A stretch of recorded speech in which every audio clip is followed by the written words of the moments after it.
디지털 배움터 생활, 정보 판별하기. 2020년 코로나19 유행 당시 가짜뉴스가 전 세계를 휩쓸었습니다. 이는 단순한 오보를 넘어 실제로 생명을 앗아가는 심각한 문제였죠. 3개월 만에 800명 이상이 가짜뉴스로 인해 목숨을 잃었다니 놀라운 일이 아닐 수 없습니다. 이러한 가짜뉴스는 종종 의료 정보처럼 위장해 설득력을 얻는 경우가 많습니다. 특히 코로나19와 같은 위급 상황에서 가짜 정보는 사람들의 건강에 심각한 위험을 초래할 수 있습니다. 또한 특정 집단에 대한 잘못된 정보는 편견과 혐오, 범죄를 발생시키기도 합니다. 결국 가짜 뉴스는 바이러스만큼이나 위험할 수 있는데요. 따라서 우리 모두 정확한 정보로 무장하고 건강한 정보 생태계를 만들어 나가는 것이 중요하겠죠. 오늘은 허위 정보를 판별하고 신고하는 방법, 유튜브에서 정보를 판별하는 방법에 대해 알아보겠습니다. 그리고 딥페이크 영상의 사례와 활용, 딥페이크 영상 사기에 대처하는 방법에 대해서도 알아보겠습니다. 허위 정보 판별하기. 여러분 안녕하세요. 우리가 SNS나 인터넷을 통해 접하는 정보, 여러분은 항상 그 정보가 진실이라고 믿고 계신가요? 그런데 사실 그렇지 않은 경우도 많습니다. 심지어 언론사에서 보도하는 뉴스조차도 가짜 정보일 수 있는데요. 예를 하나 들어볼게요. 전자레인지를 사용할 경우 음식물 표면에 열이 과도하게 노출돼 영양 손실 가능성이 증가한다는 내용을 보도한 기사가 있었습니다. 하지만 미국 예일대학교 예방연구센터의 데이비드 카치 박사는 영양소 수치와 관련해 전자레인지로 요리를 해도 어떤 손상을 주지 않는다라고 설명했습니다. 이는 전자레인지 사용이 음식물의 영양소 손실에 영향을 주지 않는 것을 밝힌 건데요. 이처럼 언론사조차 제대로 된 확인 과정을 거치지 않으면 가짜 뉴스를 양산하는 게 현실입니다. 따라서 전문가가 한 말 또는 유명 언론사의 기사라고 해서 무조건 믿는 것은 지양해야 할 필요가 있습니다. 그렇다면 허위 정보인지 아닌지 어떻게 판별을 할 수 있을까요? 지금부터 함께 알아보도록 하겠습니다. 뉴스를 비롯한 다양한 정보에 대한 비판적인 시각을 갖기 위해서는 내가 접한 정보에 대해 허위 정보인지의 여부를 판단해보는 과정이 필요합니다. 2019년 교육부에서 발간한 미디어 리터러시 교육이 필요한 이유에서는 허위 정보 여부를 판별할 수 있는 몇 가지 기준을 제시하고 있습니다.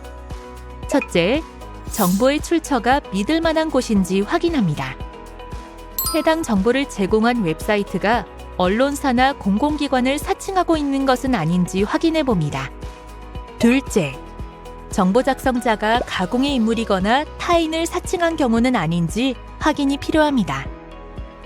일반적으로 기사의 상단 또는 하단에 기자의 이름과 이메일 주소가 명시되어 있습니다. 기사를 작성한 사람이 신뢰할 수 있는 사람인지 알아보기를 원한다면 해당 작성자가 과거에 작성한 글들을 살펴보는 것도 좋은 방법입니다. 셋째, 기사의 제목과 내용이 일치하는지 살펴보는 것이 좋습니다.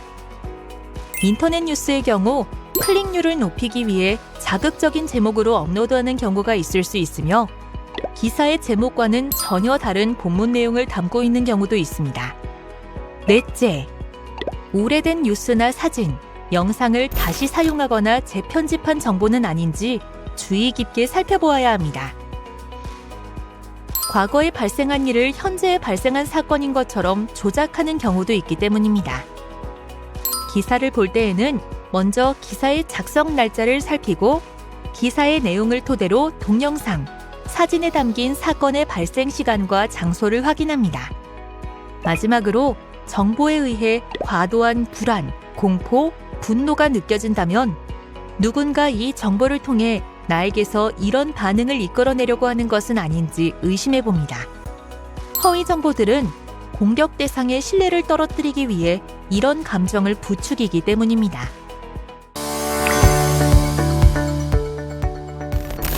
허위 정보 신고하기. 허위 정보는 정보의 전파가 빠르고 쉬운 소셜미디어에 주로 유포된다는 점에서 그 유해성이 높은데요. 따라서 허위 정보로 의심되거나 판단되는 정보를 발견하면 신고를 통해 더 큰 확산을 막을 필요가 있습니다. 이에 우리나라의 여러 기관들은 허위 정보의 확산 방지를 위해 허위 정보를 신고할 수 있는 여러 시스템을 마련하고 있는데요. 그중 대표적으로 한국인터넷자율정책기구 허위정보종합신고센터를 활용한 신고 방법에 대해 알아보도록 하겠습니다. 한국인터넷자율정책기구 홈페이지에 접속하여 메인 화면 오른쪽 상단에 종합신고센터를 클릭합니다. 스크롤을 아래로 내려 가짜뉴스 신고센터를 클릭합니다. 본인의 이름, 이메일 주소, 신고할 허위 정보의 URL과 신고 사유를 작성하고 필요한 경우 파일을 첨부합니다. 이후 화면 하단의 신고하기 버튼을 누르면 신고하기가 완료됩니다. 유튜브에서 정보 판별하기. 유튜브는 전 세계적으로 많은 이용자를 보유하고 있는 영상 플랫폼인데요. 사람들은 유튜브를 통해 뉴스를 소비하기도 하고 의료, 상품, 사건, 사고와 같은 많은 정보를 얻기도 합니다. 하지만 유튜브에서 유통되는 영상은 전문적인 사람이나 기관에서 만들어진 영상이 아닌 것도 많기 때문에 허위 정보를 담고 있는 경우가 많은데요. 따라서 영상을 볼 때 해당 영상에서 담고 있는 정보가 사실인지 거짓인지 유의할 필요가 있습니다. 자, 지금부터 유튜브 영상을 함께 보시면서 어떤 내용들을 주의 깊게 살펴봐야 하는지 생각해 볼까요? 속보입니다. 오늘 오후 제주도에서 강도 6.0의 지진이 발생했습니다. 현재 확인된 바로는 일부 건물이 붕괴되었으며 수십 명의 부상자가 발생한 것으로 보고되고 있습니다. 지금부터 제시되는 조건에 따라 영상의 진위 여부를 판단해 보겠습니다. 첫째, 자료의 출처가 분명한지 판단해 봅시다. 유튜브 영상 속 정보는 텍스트 또는 음성으로 전달됩니다. 이때 정보의 출처를 밝히지 않거나 한 언론사에 따르면, 익명의 제보에 따르면과 같이 출처를 정확하게 밝히지 않는 경우가 많습니다. 또 믿을 수 있을 만한 출처를 거짓으로 인용하기도 합니다. 따라서 영상의 출처를 밝히지 않았다면 해당 영상의 정보를 바탕으로 추가적인 정보를 찾아볼 필요가 있고, 출처를 밝힌다면 해당 출처가 정확한 것인지 확인해보는 과정이 필요합니다. 둘째, 영상 및 사진이 정확한지 판단해봅시다. 영상 및 사진이 정보의 내용과 관련이 있는 것인지, 사건의 발생 시점과 동일한 시점의 영상 및 사진을 사용하고 있는지 확인해야 합니다. 예를 들어 유튜브에서 폭우에 대한 소식을 전한다고 가정해봅시다. 영상에서는 현재 서울에 폭우가 내려 큰 피해가 발생했다고 설명합니다. 하지만 영상 속 폭우 피해 사례는 현재가 아닌 과거에 일어난 사례일 수 있습니다. 셋째, 구독자 수, 조회수가 비정상적으로 많은지 판단해봅시다. 유튜브 영상의 구독자 수나 조회수는 사람들이 영상을 클릭하게 하는 중요한 요인 중 하나입니다. 그만큼 많은 사람들이 영상을 시청했다는 의미이기 때문입니다. 유튜브에서는 마케팅이나 특정 인물에 대한 악의적인 정보를 퍼뜨릴 목적으로 영상을 제작하고 구독자 수나 조회수를 조작하여 사람들을 끌어들이기도 합니다. 물론 구독자 수나 조회수가 많다고 모두 허위 정보인 것은 아닙니다. 하지만 내용상 의심스러운 부분과 영상이 업로드된 시점에 비해 구독자 수와 조회수가 과도하게 많은 경우 의심해 볼 필요가 있습니다. 넷째, 특정 대상 또는 상품에 대한 의견이나 평가가 치우쳐 있지는 않은지 판단해 봅시다. 유튜브에서는 화장품이나 전자기기 등에 대한 리뷰 영상을 쉽게 볼 수 있습니다. 리뷰 영상 속에서 상품에 대해 근거 없는 무조건적인 찬사만 반복한다면 이 영상은 허위 정보를 담은 영상일 가능성이 높습니다. 그리고 해당 영상이 특정 상품 판매사의 광고 목적으로 만들어진 것은 아닌지 의심해 볼 필요가 있습니다. 특정 인물에 대해 지나치게 긍정적이거나 악의적인 의견 또한 주의할 필요가 있습니다. 즉, 해당 영상을 통해 이익을 보는 집단이 있는지 고려해 봐야 합니다. 딥페이크 영상의 사례와 활용. 최근 다양한 분야에서 딥페이크 기술을 활용하고 있는데요. 딥페이크는 생성형 AI 기반 기술인 딥러닝과 가짜를 의미하는 페이크의 합성어로 인공지능을 이용해 디지털 영상을 감쪽같이 위조하는 기술을 의미합니다.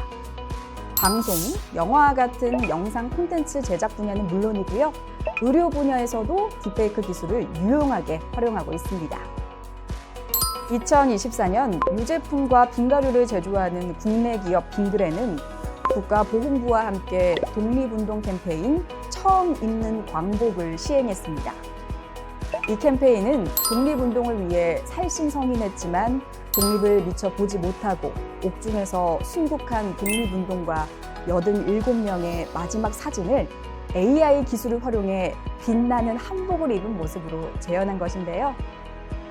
이 영상은 게시된 지 한 달 만에 500만 명이 시청했을 정도로 큰 인기를 끌었습니다.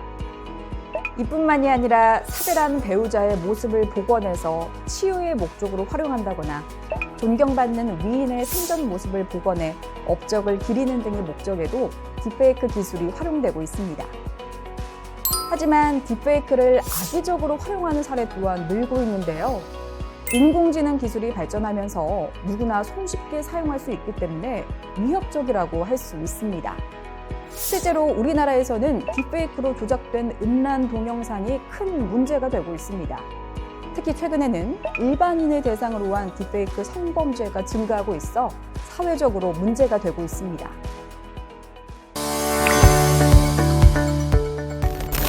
딥페이크 영상 사기 대처하기. 최근 딥페이크 음성과 영상을 사용한 사기 행각은 날로 진화하고 있는데요. 실제로 중국에서는 딥페이크 기술로 친구의 얼굴과 음성을 생성해 돈을 송금하도록 한 사건이 벌어지기도 했습니다. 이 사건으로 인해 피해자는 우리나라 돈으로 약 8억 원 상당의 피해를 입었다고 합니다. 피해자는 딥페이크로 조작된 영상 통화 속 친구의 얼굴과 음성이 실제와 똑같아서 전혀 의심하지 않았다고 하는데요. 우리나라에서도 비슷한 일이 있었습니다. 제주도에서는 음성 변조 애플리케이션을 통해 1인 3역을 하며 피해자를 속인 뒤 돈을 뜯어낸 사건도 있었습니다. 갈수록 교묘해지는 딥페이크 영상 사기, 어떻게 대처할 수 있을까요? 실제 딥페이크 영상을 함께 보시면서 대처법을 함께 생각해 보겠습니다. 나의 70번째 생일에 와준다면 더할 나위 없이 기쁠 것 같습니다. 그대의 소중한 시간을 나에게 내어주겠소? 이제 체크리스트와 함께 확인하면서 딥페이크 영상의 특징이 무엇인지 점검해 보겠습니다. 첫째, 손을 얼굴 앞에 놓고 천천히 흔들어 보도록 지시하거나 옆모습의 얼굴이 보일 수 있도록 요청합니다. 영상의 왜곡, 떨림, 번쩍거림 등 이상현상 발생 시 딥페이크를 의심해 볼 수 있습니다. 둘째, 개인적인 질문이나 과거에 공유된 경험에 대해 물어봅니다. 셋째, 영상 비율이 왜곡됐거나 지나치게 넓지 않은지 확인합니다. 가짜 화상통화 영상들은 비디오 크기를 웹캠 창이나 앱에 맞게 조정하여 비율이 왜곡될 수 있습니다. 넷째, 눈 깜빡임이 어색하지 않은지 확인합니다. 마지막으로 입술의 움직임과 목소리가 일치하는지 확인합니다.